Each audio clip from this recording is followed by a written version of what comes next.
So welcome back friends, how you all. I hope you all well at this time. Guys, आज का video होने वाला है एक नए इंटरेस्टिंग एनएफओ के ऊपर। रिसेंटली आदित्य बिरला के साथ में एक नया एनएफओ मार्केट में आ चुका है, जिसमें अगर हम डिमांड्स एंड पोटेंशियल्स की बात करें तो आई थिंक इस एनएफओ के अंदर पोटेंशियल एंड डिमांड इस टाइम पे काफी अच्छा खासा हो सकता है। क्योंकि अभी जो आदित्य बिरला एक नया एनएफओ लेकर आया है, ये एनएफओ बिलोंग करता है मिड कैप सेक्टर से। मतलब जो पैसे आप इसमें इन्वेस्टमेंट करने के लिए जा रहे हैं, they are investing money in the mid cap sectors. ये जो एनएफओ इस टाइम पे आया हुआ है, this NFO came with the ULIP plans. अगर हम इनमें पोटेंशियल और डिमांड की अगर बात करें तो पोटेंशियल एंड डिमांड इस टाइम पे, जहां तक मुझे लगता है कि फंडामेंटल सारी चीज को देखते हुए काफी अच्छा खासा हो सकता है। क्योंकि अगर हम इंडेक्स के अगर पास्ट के अगर रिटर्न चेक करें तो रिटर्न वाकई में काफी अच्छे प्रोवाइड किए हैं। और अगर हम इसमें थोड़ा सा लॉन्ग टर्म के हिसाब से अगर प्लानिंग करते हैं तो लॉन्ग टर्म में ग्रोथ का चांस यहाँ पर काफी अच्छा खासा हो सकता है।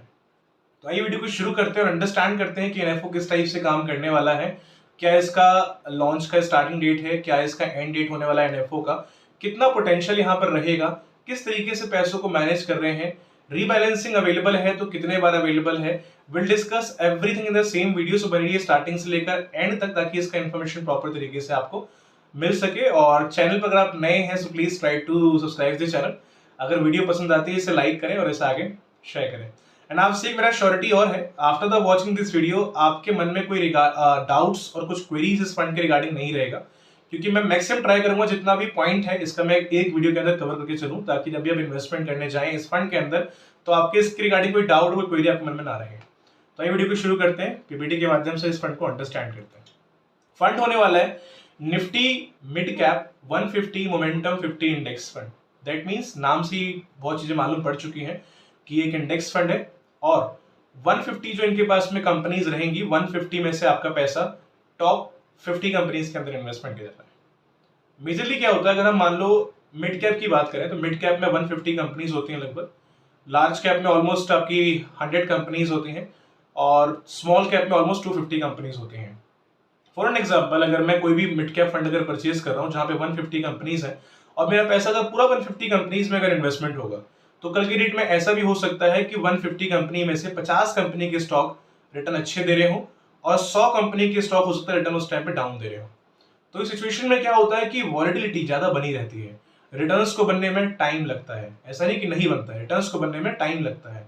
लेकिन इन टाइप के इंडेक्सेस में क्या फायदा रहता है कि अगर 150 कंपनीज इनके पास है तो 150 में से आपका पैसा टॉप 50 कंपनी में लगाया जा रहा है। मतलब प्योरिटी का पूरा यहाँ पर ध्यान रखा जा रहा है। सिंपल सी बात है, 150 कंपनी है, 150 में से आपका पैसा टॉप 50 कंपनीज में लगाएंगे। जिन कंपनीज के रिटर्न पिछले 6 महीने साल भर के रिटर्न काफी अच्छे रहे हैं, उन्हीं स्टॉक्स का सिलेक्शन मेजरली करते हैं। अपार्ट फ्रॉम दिस, 50 कंपनी पैसा लगाने के बाद ये कंपनी बैठेगी नहीं, साल में 2 बार रीबैलेंसिंग भी करेगी।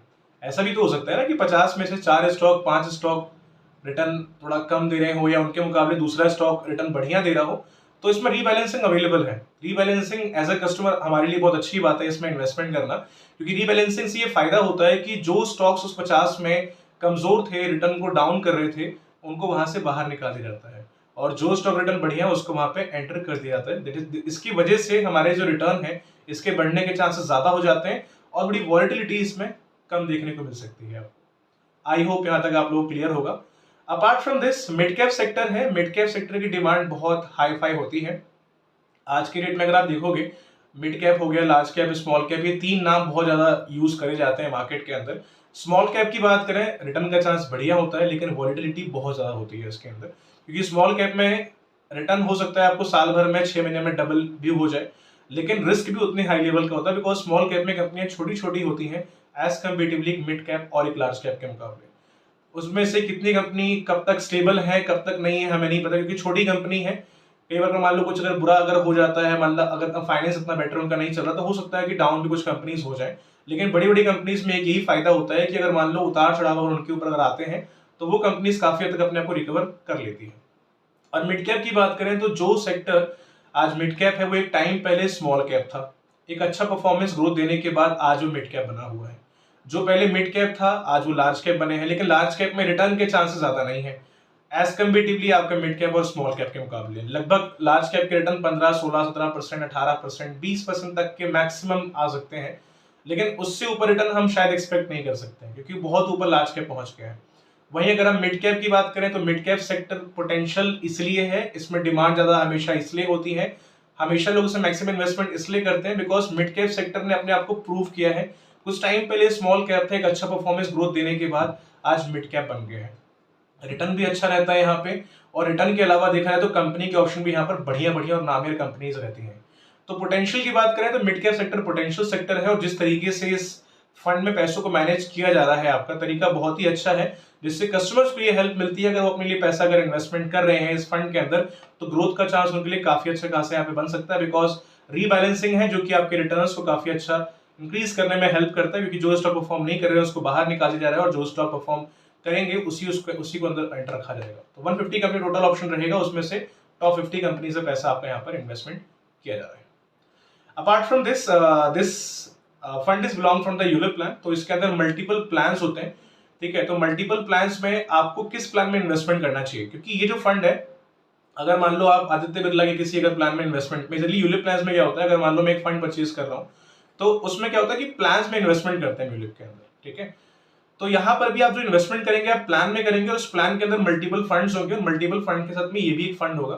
तो मैं प्लान का आपको पूरा इन्फॉर्मेशन इस वीडियो में नहीं दे पाऊंगा, क्योंकि प्लान्स बहुत सारे इनके पास में अवेलेबल है। तो अगर हम उसके ऊपर पूरा इन्फॉर्मेशन देंगे तो वीडियो मेरे ख्याल से 1-1.5-2 घंटे का हो जाएगा। मैंने इस वीडियो को जो क्रिएट किया उसका माध्यम है सिर्फ और सिर्फ इस फंड की इन्फॉर्मेशन देना। आपके जो भी एडवाइजर है उनसे आप कंसल्ट करिए कि आपकी रिस्क टेकिंग कैपेसिटी के हिसाब से, आपके नीड्स के हिसाब से कौन से प्लान बेस्ट हैं। आप रिटायरमेंट देख रहे हैं, वेल्थ क्रिएशन देख रहे हैं, चाइल्ड एजुकेशन देख रहे हैं, तो आपके नीड्स के हिसाब से आपके एडवाइजर है प्रॉपर तरीके से आपको एक बेस्ट प्लान आपके लिए गाइड कर सकते हैं। तो फिलहाल इस वीडियो का मोटिव सिर्फ ये फंड है, हम इस फंड का डिस्कशन करने वाले हैं, क्योंकि प्लान का इवन मैं भी नहीं जानता कि आपकी प्रोफाइल क्या है, आपको किस टाइप से इन्वेस्टमेंट करने का भी प्लान कर रहे हैं, क्या आपके नीड्स 10-15 साल के बाद। वो प्रॉपर तरीके से जो आपके एडवाइजर्स होते हैं वो आपकी नीड्स को अंडरस्टैंड करने के बाद में बता पाते हैं। तो प्लान का डिस्कशन एक बार आप उनसे करिएगा। बाकी अगर कुछ अगर डाउट आता है किसी भी प्लान फंड के रिगार्डिंग, अपना क्वेश्चन आप रेज कर सकते हैं। I will try to give the answer as soon as possible.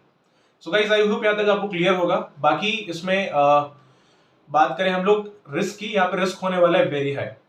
Investment करने के पहले आप ये भी अंडरस्टैंड करना कि जब फंड परचेज करें जितना इसमें रिस्क अवेलेबल उतना रिस्क ले सकते हैं कि नहीं। हालांकि आज के डेट में अगर रिस्क नहीं लेंगे तो रिटर्न भी नहीं बनेगा, क्योंकि एफडी आरडी में तो गुजारा है नहीं, 5-6-7% रिटर्न है। तो जाहिर सी बात है अगर आप वहां पे इन्वेस्टमेंट करोगे तो इन्फ्लेशन ही बीट नहीं होगा। 6 लाख का हो सकता है कि 12-15 साल के बाद 12 लाख बन जाए, लेकिन उस पैसे का वैल्यू भी गिर जाएगा, ऐसा इन्फ्लेशन रेट के हिसाब से अगर देखा जाए तो ट्राई तो हमें लाइफ में हमेशा करना चाहिए कि हाँ अपना पैसा मार्केट में डालो, क्योंकि मार्केट में रिटर्न के चांस हाई है। लेकिन हाँ रिस्क को भी आपको अंडरस्टैंड करना आपका ही काम है कि मैं जो फंड परचेज कर रहा हूँ जितना अमाउंट डाल रहा हूँ उतने में उतना रिस्क ले सकता हूँ, क्योंकि यहाँ पे रिस्क होने वाला वेरी है। तो इन्वेस्टमेंट करने के पहले एक बार आप इनके डिटेल्स को थोड़ा सा अंडरस्टैंड करिए, 15-20-30 मिनट निकाल करके थोड़ा सा आप टाइम दीजिए, एडवाइजर से प्रॉपर तरीके से आपका जो प्लान है उसको डिस्कस करिए कि आपको कौन सा प्लान करना चाहिए आपकी नीड्स के हिसाब से। भाई कुछ अगर क्वेश्चन आते हैं आप क्वेश्चन रेज करिएगा, I try to give the answer as soon as possible. तो गाइस मिलते हैं नेक्स्ट वीडियो के अंदर, तब तक के लिए हैव अ नाइस